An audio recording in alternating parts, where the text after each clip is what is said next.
ඔන්න මම කිව්ව විදිහටම කතා කරන්න හරිද? දැන් ඔය කෝල් එක ගන්න අර මතීෂ පස්සෙන් එන කෙල්ලද?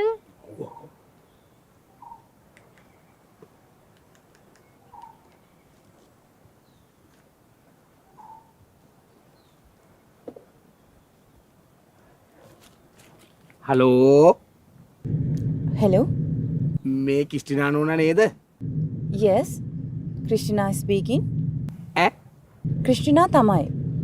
කිස්ටිනා නෝනා මම මේ කතා කරන්නේ මේ සස්සරනේ ඉන්න බංගලාවෙන්. මට මේ නම්බරේ දුන්නේ මේ හෙට්ට මහත්තයා. Hector?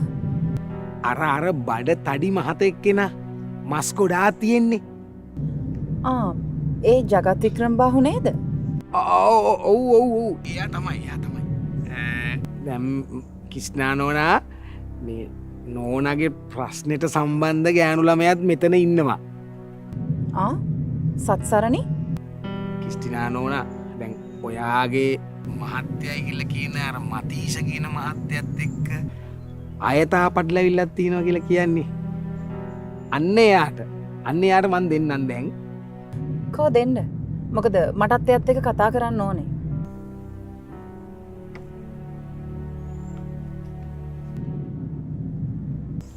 හලෝ. හෙලෝ? මේ අපිට අපේ පාඩුවේ ඉන්න දීලා ඔයා ඔයාගේ වැඩක් බලා ගන්නවද? පාඩුවේ ඉන්න දෙන්න. ඇත්තට තමුන්ට ලැජ්ජාවක් නැද්ද? ඔව් මට ලැජ්ජාවක් නැහැ. අනික ඔයාගේ වැඩක් බලාගෙන ඔයාගේ පාඩුවේ ඉන්නක ඔයාගේ ඇඟට ගුණයි. අනික මගේ කොල්ලගේ ඇඟේ එල්ලෙන්න තමසෙට මොන හයියක්ද? පාඩුවේ හිටහම් පැත්තකට වෙලා. ඔයානේ මගේ කොල්ලගේ කරේ එල්ලුනේ. අනිත් එක තමුන්ට ලැජ්ජාවක් තියෙනවා නම් මේ වගේ දරුවෙක් ඉන්න පිරිමියෙක්ගේ කරේ එල්ලෙයිද? මේ ළමයා මතීෂගේ කියලා කියන්නේ ඔයානේ. නැතුව මතීෂ නෙමෙයිනේ. කවුද දන්නේ ඔය ළමයා මතීෂගේද වෙන කාගේ හරිද කියලා? How dare you? You already crossed your limit, right? මේ කියන මල දානිය තේරෙන්නේ කිහාන් ගෑණියේ.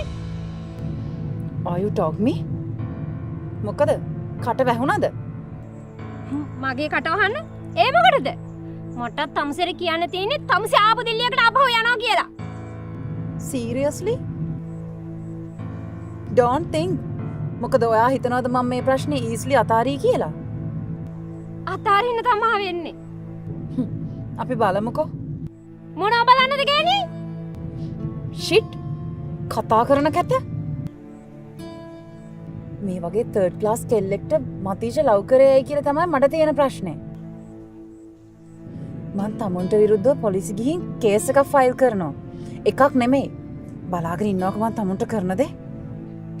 හා ඒව මම බලා ගන්නම්කෝ. Hello cut කරලානේ.